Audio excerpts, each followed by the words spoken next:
Pastor Steven, saya datang membawa kabar yang mengerikan nih, Pastor. Apalagi ini? Jadi ada seorang wanita, Pastor, yang trending dan viral. Namanya Anggi, sedang dilayani oleh Mongol, Pastor.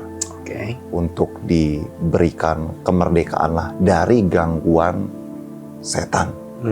Dan setannya ini kabarnya adalah Lucifer, Pastor. Oke. Wanita ini didatangi di dalam mimpi dan diberikan, salah satunya pernah diberikan tas branded begitu, Pastor. Jadi dalam mimpi dia dikasih tas gitu. Tas, bukan dalam mimpi, Pastor. Ini sampai masuk ke alam nyata. Jadi tiba-tiba tas itu ada. Oke. Lalu diberikan barang-barang mewah lainnya lagi.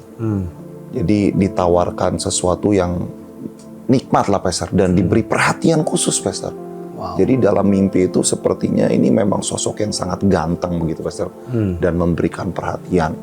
Tapi di satu sisinya lagi memang sering diganggu juga. Seperti barang-barangnya juga kadang ada yang hilang, gitu. Jadi memang mengalami gangguan juga. Nah, ini dari kecil, Pastor, dia telah mengalami hal tersebut. Nah, baru ketahuan setelah dilayani oleh Mongol bahwa ini adalah Lucifer. Karena dari sosoknya itu ganteng, terus memberikan kenyamanan, memberikan juga kemewahan hidup, kenyamanan hidup. Gitu. Nah, ini viral, Pastor. Dan sekaligus membukakan cerita di masa lampau. Tentang seseorang yang namanya Melanie lagi, Pastor. Ini seorang yang berbeda lagi. Wanita juga tahun 2002. Nah, ternyata pernah menjadi pengantinnya Lucifer, Pastor. Ngeri ya, Pastor? Apa biasa aja, Pastor? Ya, asik dengar ceritanya. Menjadi pengantin Lucifer. Nah, menariknya kisahnya Melanie ini, Pastor. Dia tidak diberikan barang mewah. Tapi seperti diberikan kemampuan yang sakti, Pastor. Jadi bayangkan saja, Pastor, dia bisa mengambil barang tanpa harus menyentuh barang tersebut. Jadi barangnya yang datang, Pastor. Kayak film-film X-Men. Betul, langsung datang. Dan itu dia setelah mimpi tersebut, dia langsung praktekkan. Kemampuan itu, barang langsung datang seperti gelas, langsung nempel. Dia praktekkan depan orang tuanya, Pastor. Datang mimpi berikutnya lagi, diberi kemampuan lagi, Pastor, untuk menghilang. Bukan kabur karena ketahuan korupsi, Pastor. Ini memang tubuhnya pindah, menghilang ke satu tempat ke tempat yang lain. Jadi dia praktekkan kemampuan itu dari rumah, dia pergi ke kampus. Hanya dalam sekejap, Pastor. Sudah berpindah. Nah, jadi memang memiliki kemampuan-kemampuan yang luar biasa. Kisah ini kembali viral, kembali muncul. Nah, yang menjadi pertanyaan begini, Pastor. Ini Lucifer ini menjadi sosok yang menjadi viral saat ini, Pastor. Dibandingkan Tuhan. Kenapa dia bisa satu sisi yang lain juga ada film kan itu, film seri, judulnya juga Lucifer. Apa itu, Pastor? Ada ya, Pastor? Ada film seri. Film seri. Memang sedang dibuat konten hiburan ini ya, Pastor? Sudah beberapa episode itu dibuatnya malah. Nah, ini maksudnya begini, Pastor. Orang sekarang lebih senang nonton Lucifer begitu kayaknya, Pastor. Mengetahui sesuatu yang sifatnya setan kok daripada sesuatu yang sifatnya Tuhan. Nah, kalau dari perspektif Pastor sendiri, ini sebenarnya apa yang sedang dialami oleh kedua wanita ini, Pastor? Dari sudut pandangnya Pastor sebagai pendeta, sebagai hamba Tuhan. Karena memang ini real, Pastor. Bahkan wanita si Anggi ini sampai dia pergi ke psikolog, Pastor. Cek dong, dia ini sebenarnya sakit jiwa atau seperti apa. Psikolog menyatakan dia normal, sehat. Memang ini sesuatu yang ternyata supranatural masuk ke dalam mimpinya dia dan mempengaruhi hidupnya sehari-hari. Tapi sempat pernah sembuh gitu, maksudnya sempat pernah tidak diganggu lagi. Katanya selama 4 hari setelah dilayani oleh Mongol. 4 hari bertahan, hidupnya aman-aman aja, Pastor. Sampai dia bisa tiktokan di smartphone-nya sambil dia di WC di salah satu tempat mall kalau tidak salah. Nah, tapi justru waktu dia lagi live begitu, Pastor, itu tiba-tiba kunci pintunya itu hilang, pintu kamar mandinya. Jadi dia terkunci di dalam, diganggu lagi setelah itu. Nah, sebenarnya Apa yang terjadi sih, Pastor?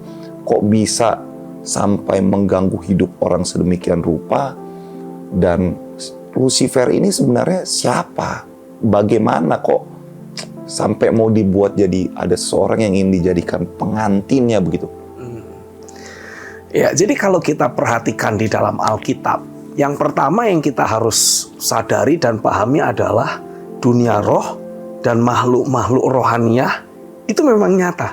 Oke, jadi sampai di frame itu memang nyata, real. Kita tidak bisa pungkiri. Kita tidak bisa pungkiri. Jadi Pastor Simon juga ingin mengatakan ya bahwa itu memang terjadi. Yes. Gitu ya, Pastor? Saya percaya itu terjadi dan saya percaya itu memang real. Karena memang dunia roh itu real. Makhluk-makhluk roh juga real. Hanya seringkali saat ini kita memperhatikan fokus perhatian kita itu tertujunya kepada makhluk-makhluk yang kita kategorikan atau kelompokkan sebagai iblis, Lucifer, dan rombongannya. Sementara sebetulnya makhluk rohania itu bukan cuma Lucifer. Lucifer itu kan awal mulanya adalah seorang malaikat yang kemudian hatinya berubah, ingin menjadi seperti Allah, dan kemudian dia membawa pemberontakan terjadi di sorga, dan Tuhan membuang dia ke bumi.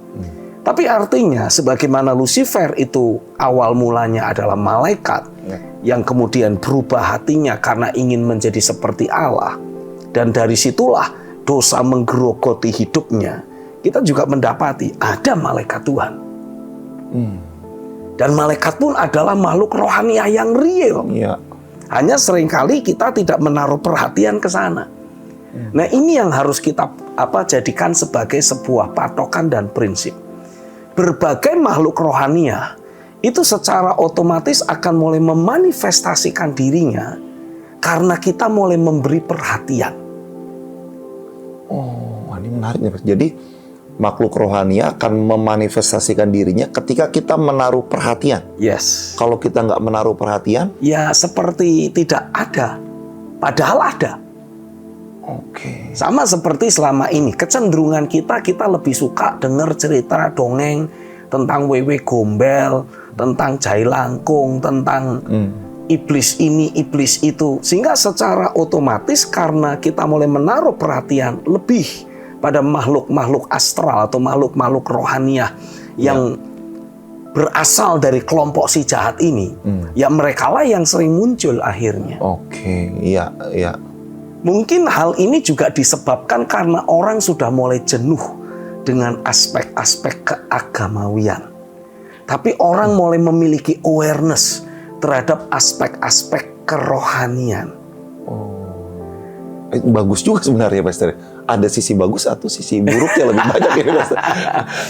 Jadi sisi bagusnya seperti ini. Ketika orang put attention more to the spiritual things, orang memberi perhatian lebih pada hal-hal rohaniah. Otomatis makhluk-makhluk rohaniah itu akan menjadi lebih real. Hanya permasalahannya, karena selama ini ya mungkin karena nature dosa juga kali ya. Kita jadi lebih perhatian kepada makhluk-makhluk rohaniah yang merupakan rombongan dari iblis dan teman-temannya. Sementara sebetulnya makhluk rohaniah yang namanya malaikat, Roh Kudus, Yesus sendiri itu juga makhluk rohaniah. Tapi karena sudah terlalu menempel dengan aspek keagamawian, orang jadi akhirnya tidak menaruh perhatian lebih di sana. Nah, ini jahatnya keagamaan.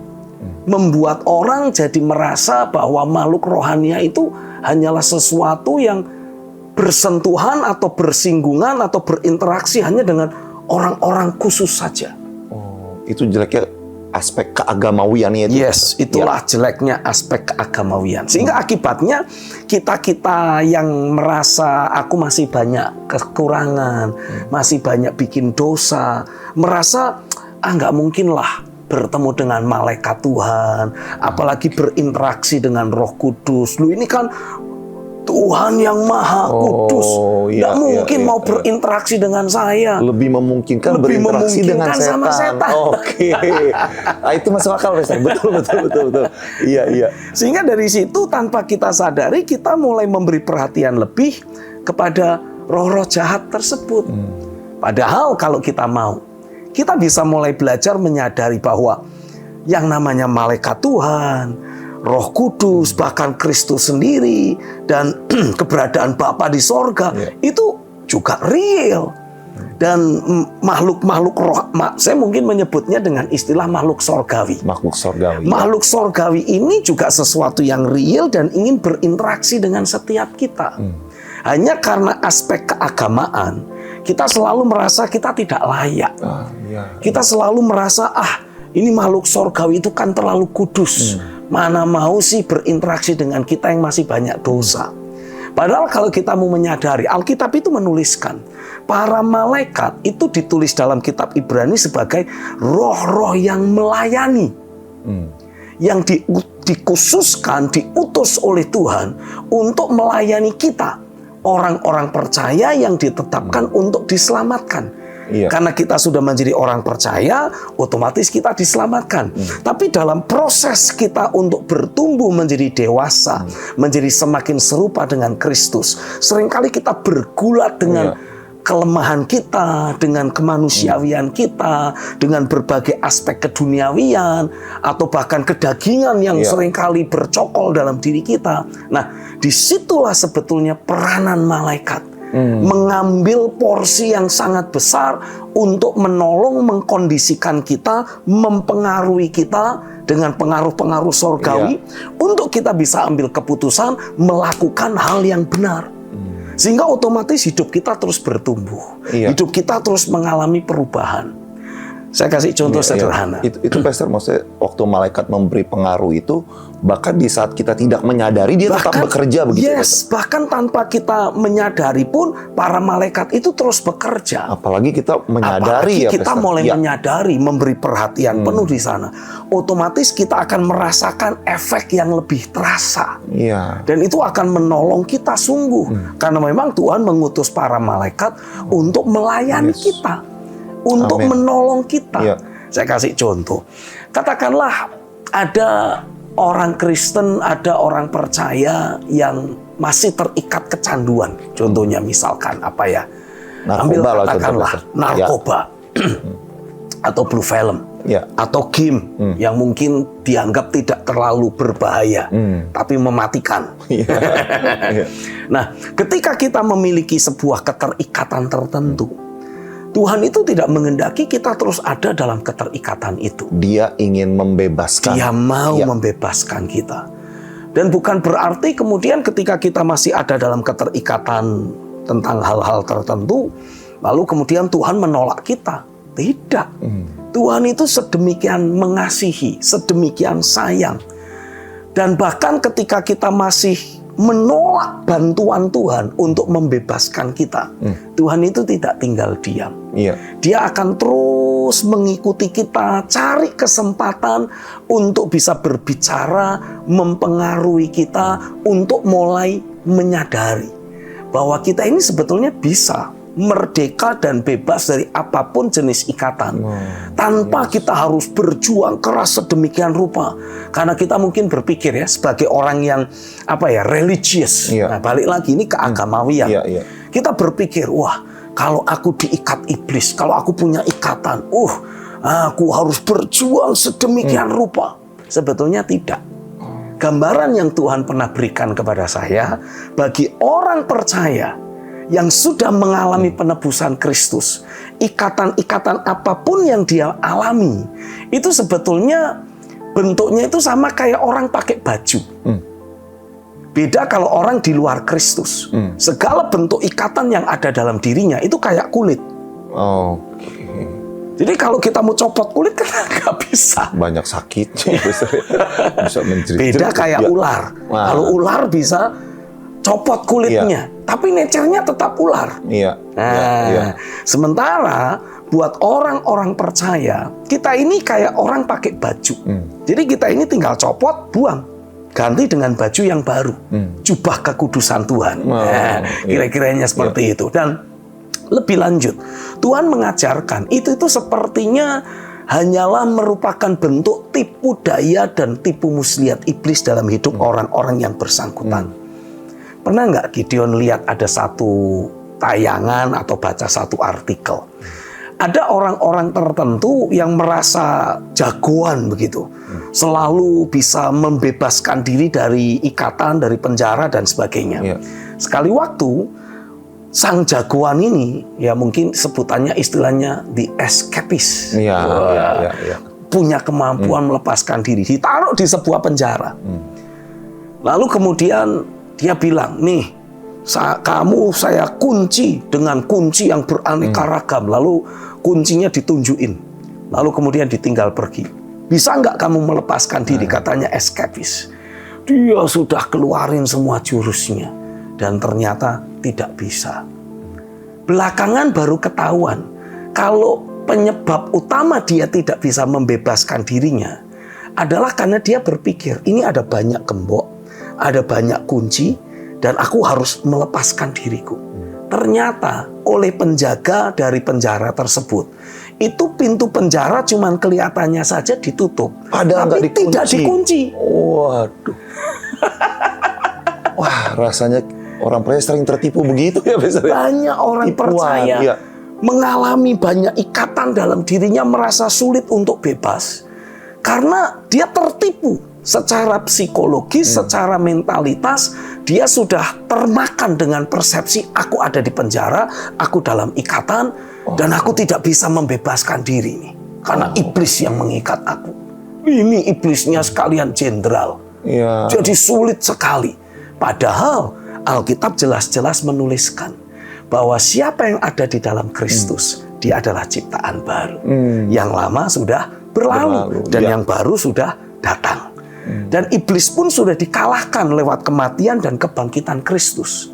Dosa, kuasa dosa sudah dihancurkan lewat kematian dan kebangkitan Kristus. Bahkan kuasa maut sudah ditaklukkan lewat kebangkitan Kristus. Jadi, persepsi yang selama ini ditanamkan lewat keagamawian inilah yang membuat banyak orang jadi merasa kalau saya ada dalam ikatan, sulit untuk lepas. Padahal, kalau kita mau belajar dari prinsip kebenaran firman, semuanya itu sudah dituntaskan oleh Kristus di kayu salib. Jadi ini tinggal kita mau atau tidak. Jadi maksudnya Pastor, Lucifer sendiri tidak sekuat yang kita pikirkan. Betul. Lucifer tidak sekuat seperti yang kita duga dan kita bayangkan. Pak Janjan tidak seganteng yang digambarkan juga ya, Pastor? Betul, karena dia itu kan memang penipu pada dasarnya. Dia itu istilahnya apa? Nature-nya itu memang menipu. Jadi ya tentu saja dia akan mencoba menipu setiap orang yang berinteraksi dengan dirinya dengan segala macam cara. Ya mulai dengan membangun sebuah asumsi, gue ini ganteng. Ya, dulu memang dia diciptakan sebagai makhluk terindah. Itu yang ditulis di Alkitab. Tapi sejak dosa menggerogoti hidupnya, dia itu makhluk yang paling mengerikan. Makanya dia tidak mau ketahuan buruk dan jeleknya. Dan sudah diinjak juga lagi sudah kepalanya. Diinjak, kepalanya hancur itu. Oleh Kristus. Oleh Kristus yang bangkit dari antara orang mati. Jadi dia akan mencoba memproyeksikan dirinya sebagai sosok yang ganteng gitu. Perhatian. Padahal niatnya apa? Mencuri, membunuh hidup manusia, menghancurkan hidup manusia. Kayaknya kaya, bisa memberi barang-barang branded, memberi kemewahan. Padahal dia tidak punya apa-apa. Karena seluruh isi dunia ini memang pernah dikuasai, pernah dimiliki oleh dia ketika manusia pertama jatuh dalam dosa. Tapi setelah Yesus sebagai Adam terakhir membuktikan dirinya hidup dalam ketaatan, bahkan taat sampai mati. Tapi kemudian ada roh kebangkitan yang membangkitkan dia dari antara orang mati. Itu semua kekuasaan yang iblis pernah punya atas isi dunia ini direbut kembali oleh Kristus. Bahkan kekuasaan iblis atas maut, kematian, itu diambil alih oleh Yesus. Sehingga iblis tidak bisa lagi berbuat sesuka hatinya. Tapi iblis masih punya satu senjata yang sangat mematikan, yaitu tipu daya. Nah, ketika dia mahir di situ ya. Dia jagoan di situ. Jadi kalau orang masih tertipu oleh tipu daya iblis, ya tentu saja iblis akan menjadi sangat hebat, sangat kuat, sakti sumber dari segala sesuatu. Karena dia bisa kasih apapun yang diinginkan. Nah, tapi kalau kita belajar dari kebenaran, kita akan mulai menyadari, ternyata dia tidak sebaik, tidak sehebat, tidak seperti yang kita pikir selama ini. Karena kebenaran, itu sebabnya kita perlu betul-betul menyatukan diri dan menggali kebenaran firman, khususnya tentang siapa iblis yang sesungguhnya. Nah, kalau kita membaca di dalam Alkitab, dan ada banyak pengkhotbah-pengkhotbah yang mengajarkan tentang demonologi. Ini ilmu pelajaran tentang iblis. Kalau mereka kutipnya dari ayat-ayat perjanjian lama, memang kelihatannya iblis ini sakti mandraguna, hebat luar biasa. Karena memang pada waktu itu iblis masih menguasai dunia. Manusia sudah tunduk dalam kekuasaan si jahat. Tapi ketika Yesus menebus dosa manusia, Yesus mati dan bangkit kembali. Ini seluruh keberadaan dan pemahaman tentang iblis itu berbalik 180 derajat. Kenapa di Alkitab Perjanjian Lama dia disebut sebagai pahlawan, pakai tanda kutip. Disebut sebagai yang orang-orang kuat. Karena ya memang pada kenyataannya dia itu penguasa di atas orang gagah-gagah perkasa itu. Gagah perkasa.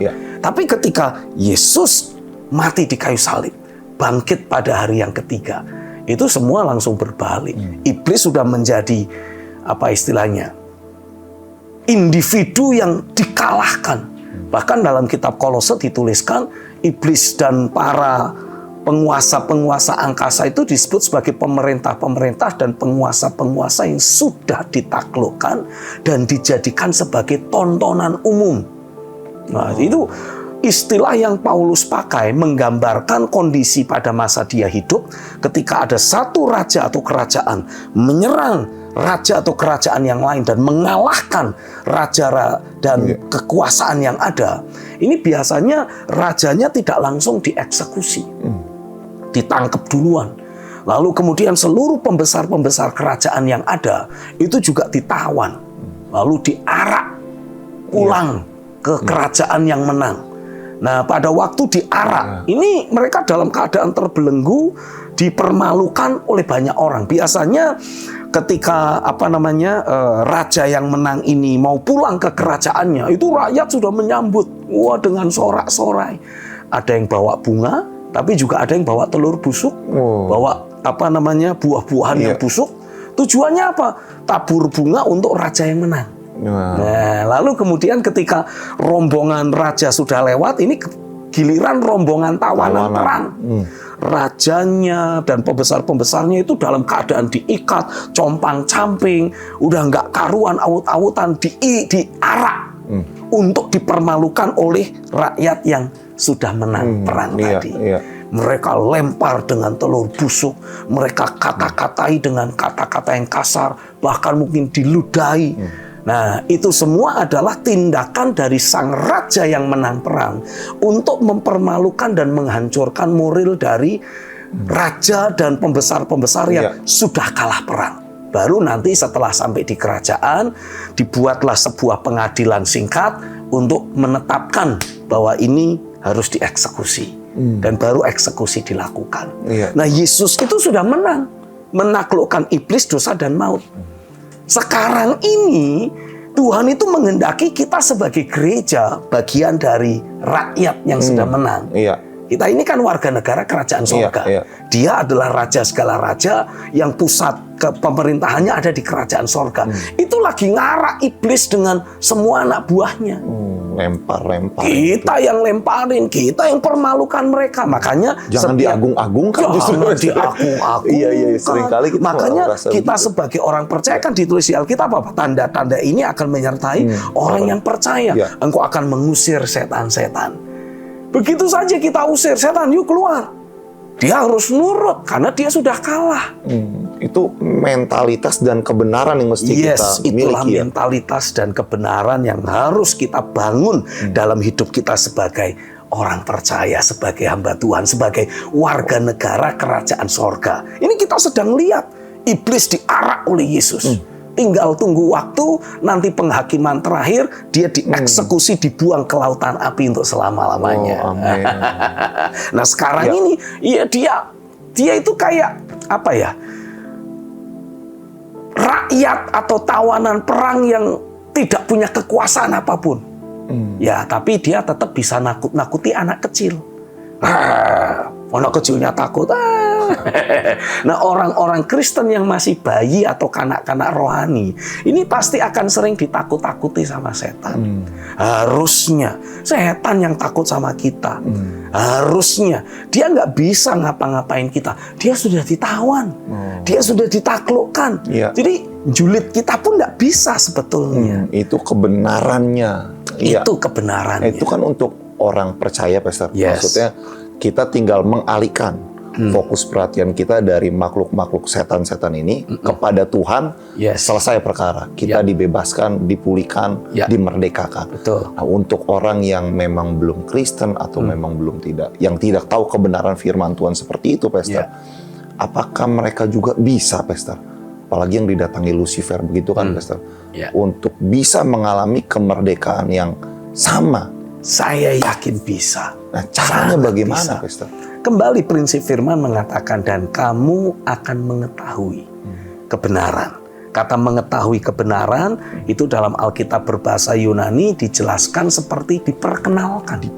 Kamu akan diperkenalkan dengan kebenaran. Dan kebenaran itu akan memerdekakan kamu. Jadi kita perlu cerita pada semua orang. Jadi ini bukan prinsip keagamaan. Jadi prinsip kebenaran firman Tuhan tidak pandang bulu. Tidak pandang bulu. Tidak boleh dianggap ini hanya kebenaran orang Kristen. Ini jahatnya roh keagamaan. Orang selalu berasumsi, ya itu kan kamu di Alkitab Kristen. Kalau saya kan bukan Kristen. Nah ini salahnya banyak orang. Selalu mengkotak-kotakkan prinsip kebenaran sesuai dengan agamanya, kemasan agama yang membawanya. Sementara kita sebagai orang Kristen harusnya menyadari Yesus itu tidak pernah melahirkan agama Kristen. Dan tidak mengkristenkan, tidak ingin mengkristenkan. Tapi dia ingin memperkenalkan kebenaran. Dan ketika orang-orang yang belum menjadi orang Kristen pun mengetahui kebenaran ini, ketika mereka menerima dan percaya, saya yakin mereka akan alami kelepasan sama seperti orang-orang percaya. Karenanya seberapa banyak saudara yang saat ini sedang menyaksikan rekaman ini, buka hatimu dan terima kebenaran firman yang ada. Inilah kebenaran yang akan memerdekakanmu. Yesus Kristus itu bukan tokohnya orang Kristen, agama Kristen, bukan. Yesus Kristus adalah pribadi dari Allah sendiri yang datang ke atas muka bumi ini untuk memberitahukan kepada kita apa yang seharusnya kita lakukan sebagai orang yang mau berjalan di jalan Tuhan. Dan ketika kita menjalani kehidupan yang sama seperti yang Yesus jalani, engkau akan mendapati, engkau dipertemukan dengan sumber kebenaran itu. Karena Yesus berkata, akulah satu-satunya jalan. Jadi jalan hidup yang seharusnya kita jalani ya jalan hidup yang sama seperti Kristus. Mengosongkan diri, mengasihi semua orang seperti Kristus mengasihi orang tersebut. Dan ketika kita menjalani jalan hidup seperti itu, saudara akan mendapati, engkau akan menikmati adanya kehidupan. Dan engkau akan dibawa untuk bertemu dengan kebenaran. Alkitab menuliskan, akulah satu-satunya jalan dan kebenaran dan kehidupan. Ketika engkau diperkenalkan dengan kebenaran yang Yesus bawa, engkau akan mendapati kemerdekaan, kelepasan, hidup yang baru akan engkau nikmati. Saya berdoa di dalam nama Yesus, biarlah Roh Kudus, para malaikat Tuhan mempengaruhi hidupmu, berbicara lewat statement-statement dalam rekaman ini, mempengaruhi hidupmu, membongkar dasar berpikir dan keyakinanmu, sehingga engkau tidak alami kesulitan untuk diperkenalkan dengan kebenaran yang Yesus bawa. Dan dengan demikian hidupmu akan diubahkan. Engkau yang selama ini punya ikatan, aku menghancurkan semua tipu daya iblis yang mengikat hidupmu, dan segala segala bentuk ikatan dalam bentuk apapun. Ikatan narkoba, ikatan perzinahan, ikatan blue film, ikatan apapun juga. Aku merdekakan engkau di dalam nama Tuhan Yesus. Biar tangan kuasa Tuhan bekerja membawa engkau untuk menjalani kehidupan seperti yang Tuhan inginkan. Tuhan mau engkau hidup dalam kemerdekaan. Tuhan mau engkau hidup dalam kemerdekaan. Terimalah kemerdekaanmu, terimalah kebebasanmu. Jalani hari-harimu dengan kehidupan yang baru. Terjadilah di dalam nama Yesus. Amin. Haleluya. Amin.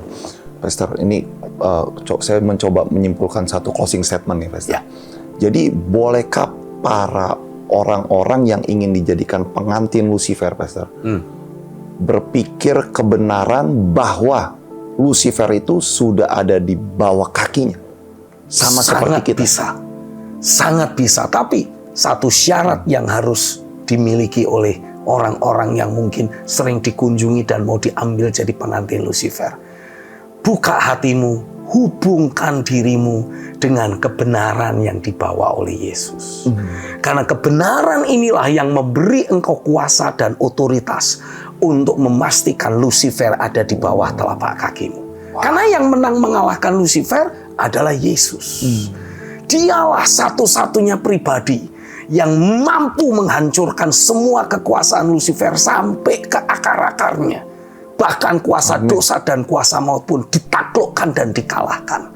Dan ketika kita menghubungkan diri kita dengan kebenaran yang Yesus bawa, Alkitab bilang kebenaran itu akan memerdekakanmu. Kebenaran itu juga akan membawa kita terhubung dengan realita kerajaan sorga. Realita keberadaan Yesus sendiri. Jadi kemenangan dia menjadi kemenangan kita.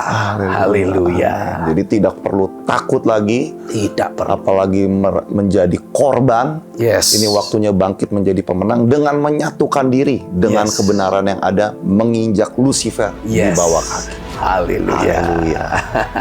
Mau lanjut lagi nih, Pastor, tapi waktu kita terbatas. Nanti kita lanjut di episode berikutnya, Pastor. Sampai jumpa lagi di dalam Ruang Tyrannus, The Room of Revivalists and Reformers.